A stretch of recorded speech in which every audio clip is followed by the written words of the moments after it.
Well, it's created a storm, didn't it? Absolutely. And exactly the sort of thing that Meghan Markle likes to do. You see, she really does miss being on the world of social media.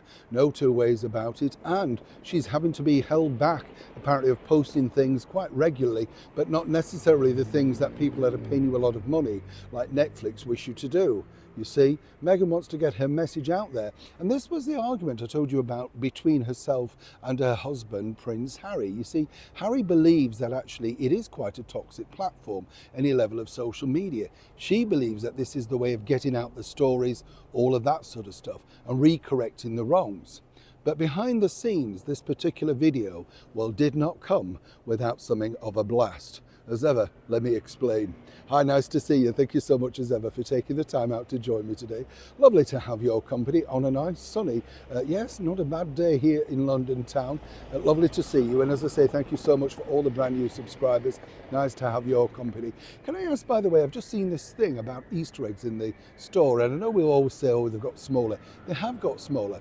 But one thing I noticed, I was watching a young kid getting an Easter egg bought by his mum, and he wasn't bothered at all. And I thought, is it because now they have so many things? Like, chocolate, when we were young, I'm not that old, obviously, but, in the 70s and 80s, when you got a chocolate, say, for your grandmother or whatever like that, that was a treat, wasn't it? You were told that was a big treat. And now, you can get chocolate all the time. There's nothing new, is there? It's kind of like everything's accessible all the time.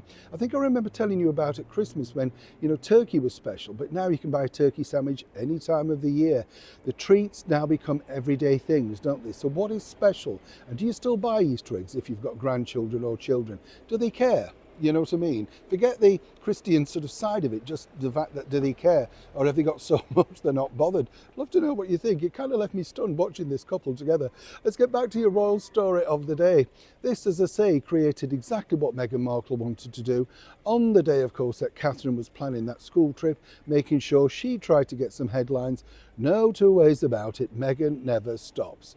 She just cannot bear anybody else being in the limelight. And this story, as you know, was all about her meeting someone on the recent LA fire things and all that sort of stuff, Now, some might say it's very commendable, and you could say that maybe it's a very kind gesture and everybody's misreading it. And basically she talks about how she contacted the pop star Billie Eilish, and really the girl had lost everything and the only thing she really wanted was that. Some might suggest her mother might have thought maybe accommodation, a house or something. Perhaps so, they're living in Meghan Markle's house. Who knows? Yes, we'll never know, right? But what's interesting here is that, of course, Meghan sort of said, oh, I put some calls in, that sort of stuff.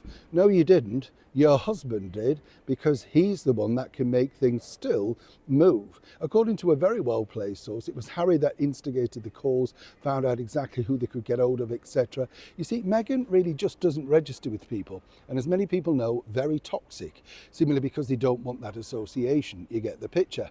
But moving forward here, what was fascinating, I find, about this is, right at the 11th hour, Harry really said, I'm not going to be in this. Now, she was delighted, apparently, according to that source, as ever, allegedly, but, because obviously this focused on her. And a lot of people, particularly like the magazines that want to curtail to Meghan Markle, say, oh, makeup free. The woman has a ton of makeup on. It's just natural makeup, right? But there's no way she's makeup free.